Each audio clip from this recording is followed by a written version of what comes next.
अस्सलाम वालेकुम। उम्मीद करता हूँ आप सब लोग ठीक होंगे। आज के दिन हम आपको एक ऐसी कब्र दिखाने जा रहे हैं जिसके बारे में बहुत ही कम लोग जानते हैं और इनका नाम आप लोगों ने पढ़ लिया होगा, हज़रत लावी बिन यकूब अलैहिस्सलाम।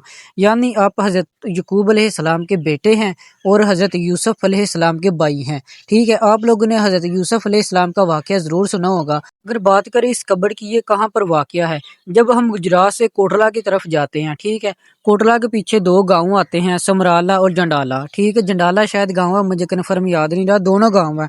तो इन दोनों गांव के सेंटर में जो है ना, जड़ जमीनों के अंदर ये मज़ार बना हुआ है हज़रत लावी बिन यकूब अलैहिस्सलाम का। इसी कब्र के साथ, ठीक है, एक और 9 गज लंबी कब्र भी बनी हुई है। उनका नाम है हज़रत तिब्बत बिन इवस अलैहिस्सलाम।